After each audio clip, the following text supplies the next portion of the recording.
A few moments later. Assalamualaikum warahmatullahi wabarakatuh.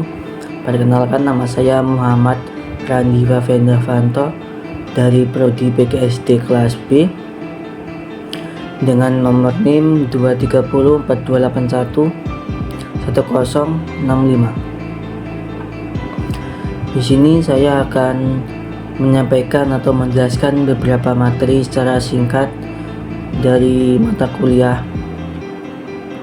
tematik terpadu. Baiklah, masuk yang pertama yaitu materi definisi, tujuan, latar belakang, dan ruang lingkup pembelajaran tematik. Yang pertama, definisi tematik. Pembelajaran tematik merupakan bentuk model pembelajaran terpadu yang menggabungkan suatu konsep dalam beberapa materi dan pembelajaran atau bidang studi menjadi satu tema atau topik pembahasan tertentu, sehingga terjadi integrasi antara pengetahuan, keterampilan, dan nilai yang memungkinkan secara aktif menemukan konsep serta prinsip keilmuan secara holistik, bermakna, dan otentik. Untuk yang kedua, tujuan pembelajaran tematik. Tujuan pembelajaran tematik adalah yang pertama yaitu mudah memusatkan perhatian pada satu tema atau topik tertentu, mempelajari pengetahuan dan mengembangkan berbagai kompetensi mata pelajaran dalam tema yang sama. Yang kedua, memiliki pemahaman terhadap materi pembelajaran lebih mendalam dan berkesan. Yang ketiga, lebih merasa manfaat dan makna belajar karena materi yang disajikan dalam konteks tema yang jelas. Masuk yang ketiga yaitu latar belakang. Pembelajaran tematik terpadu di SD dikembangkan, salah satunya adalah kemampuan berpikir anak SD. Menurut teori Piaget, pada tahap berpikir rasional konkret di mana anak sudah mampu berpikir secara rasional untuk menyelesaikan masalah yang konkret atau aktual. Masuk materi yang kedua yaitu landasan filosofis, psikologis, dan yuridis pembelajaran tematik. Yang pertama yaitu landasan filosofis. Pembelajaran tematik sangat dipengaruhi oleh tiga aliran filsafat. Menurut Bloom tahun 1971, yaitu progresivisme, konstruktivisme, dan humanisme. Yang kedua, landasan psikologis. Pembelajaran tematik terutama berkaitan dengan psikologis perkembangan peserta didik dan psikologi pembelajaran. Psikologi perkembangan diperlukan terutama dalam menentukan isi atau materi pembelajaran tematik yang diberikan kepada siswa agar tingkat keluasan dan kedalamannya sesuai dengan tahap perkembangan peserta didik. Psikologi belajar memberikan kontribusi dalam hal bagaimana isi atau materi pembelajaran tematik tersebut disampaikan kepada siswa dan bagaimana pula siswa harus mempelajarinya. Yang ketiga yaitu landasan yuridis. Dalam pembelajaran tematik berkaitan dengan berbagai kebijakan atau peraturan yang mendukung pelaksanaan pembelajaran tematik yang di sekolah dasar.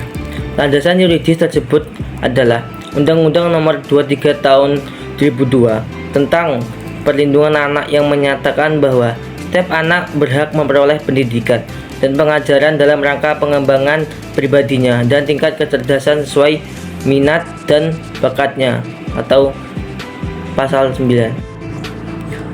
Untuk materi yang kedua yaitu karakteristik pembelajaran tematik. Pembelajaran tematik sesuai anak yang masih melihat segala sesuatu sebagai satu kebutuhan atau holistik. Karakteristik tematik adalah sebagai berikut. A. Berpusat pada siswa-siswi. Hal ini sesuai dengan pendekatan belajar modern yang lebih banyak berperan sebagai subjek belajar, sedangkan guru lebih banyak berperan sebagai fasilitator, yakni memberikan kemudahan kepada siswa-siswi melakukan aktivitas belajar.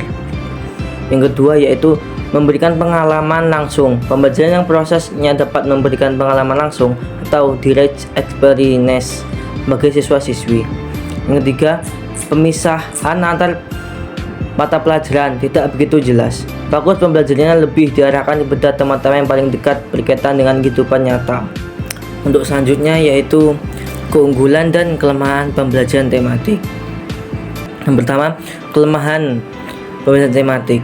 Yang pertama yaitu dilihat dari aspek guru.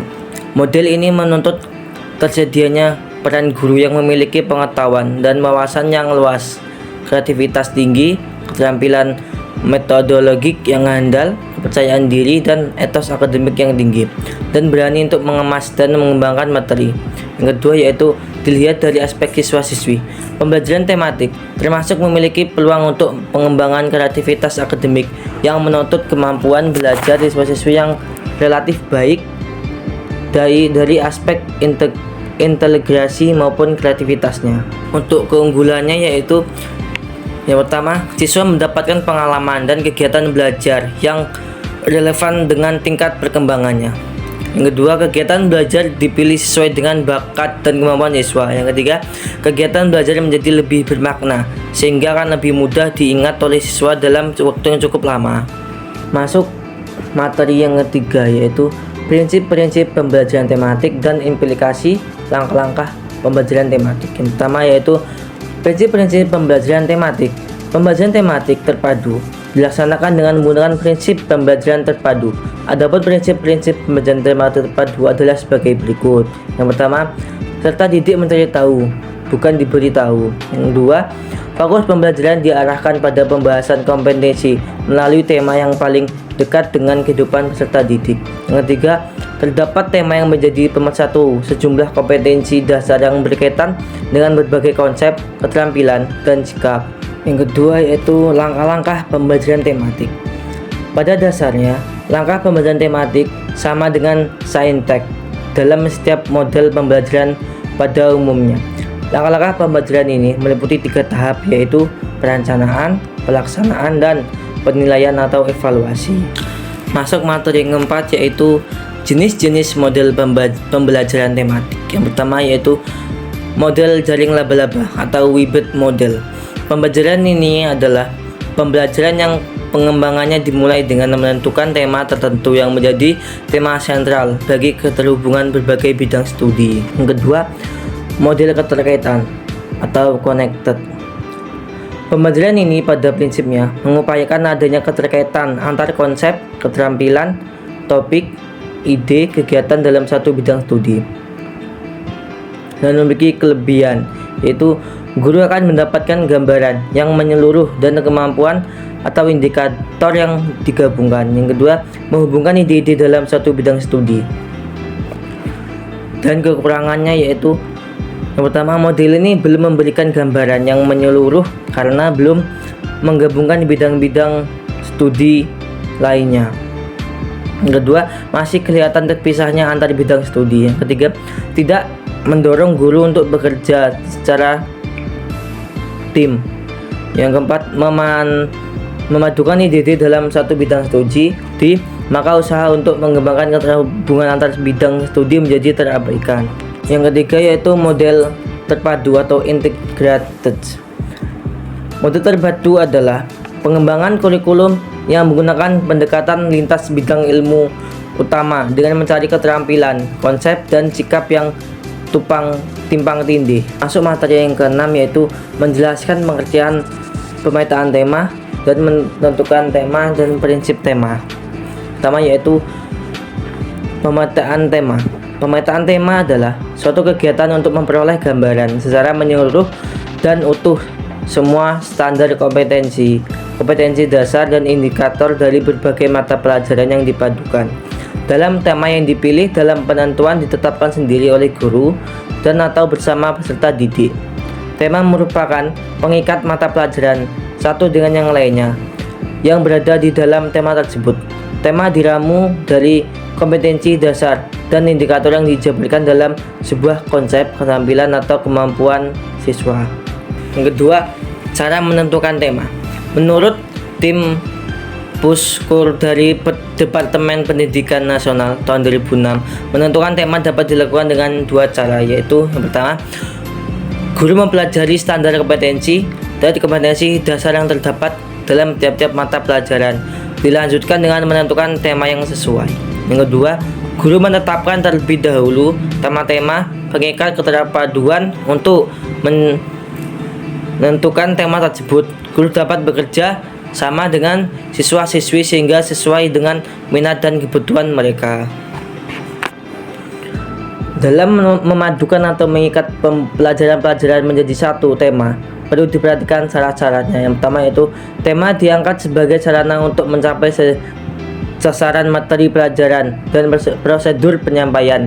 Kedua, tema sesuai dengan karakteristik belajar peserta didik sehingga perkembangan anak dapat dimanfaatkan secara maksimal. Yang ketiga, tema harus bersifat cukup problematika sehingga kemungkinan luas untuk dilaksanakan kegiatan belajar yang efektif. Ketiga, prinsip pengembangan dan pemilihan tema. Dalam menetapkan tema, perlu memperhatikan beberapa prinsip, yaitu yang pertama, memperhatikan lingkungan terdekat dengan siswa-siswi.